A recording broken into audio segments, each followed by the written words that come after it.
sometimes what happens is we're asked to find the square root of numbers that we don't actually know how to solve them. And we talked about it, that we need this number, all right? We want it to be a perfect square, okay?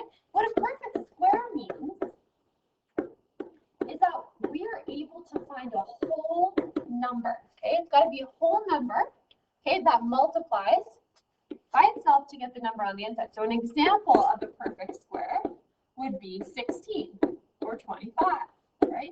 Because 16 is 4 times 4. Okay, so that works. They're the same number that multiply. 25 is 5 times 5. Okay, it's the same number that multiplies by itself to get that answer. So they're all perfect squares. But then we look at square root of 12, and it's not a perfect square. Because I can't get the same number to multiply by itself to be able to get 12. So what we do is we estimate, okay? We are going to see if we can estimate the square root of 12. So first, we've got to find its endpoints, okay?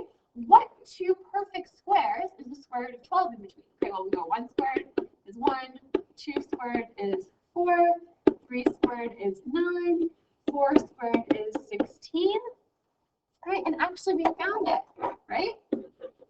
The square root of 12, okay, the square root of 12, right, is in between the square root of 9 and the square root of 16. Okay, so if we drew a number line,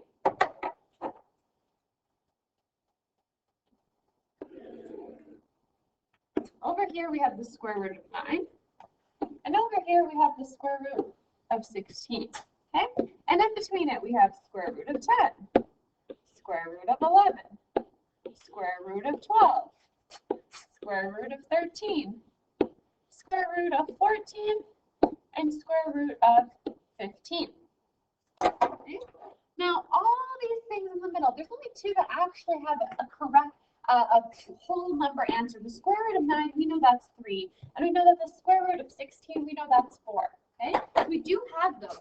But the rest of these, okay, from square root of 10 to square root of 15, all right, they don't have a whole number. Okay, they're not perfect squares. They're not going to give us a whole number that multiplies by itself to give us that answer. So we're going to look at square root of 12. We're going to find where it is on here. Okay, it's right there. Okay. If I just look at it in comparison to the number line, it kind of looks like it's in the middle, right? It looks like it's in the middle of the square root of 9 and the square root of 16. It looks like it's in the middle of 3 and 4.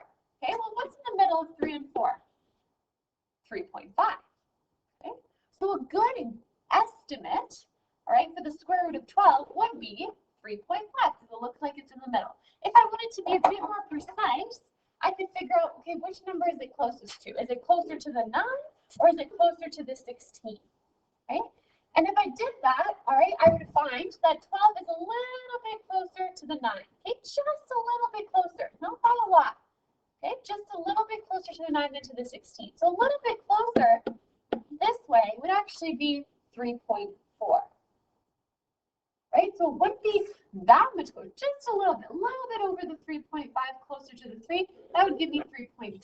Okay, so either of these options would have been a good estimate. Now, if you had a calculator, right, you just wanted to confirm that your estimate was accurate, you can multiply 3.4 or do mental math, 3.4 times 3.4 to get your answer, and you can multiply 3.5 times 3.5 to get your answer, and you would see which answer was closer, all right, to that final answer. Okay, 3.4 times 3.4, which one's closer to 12? Okay, which one would be closer, and that would be the best estimate.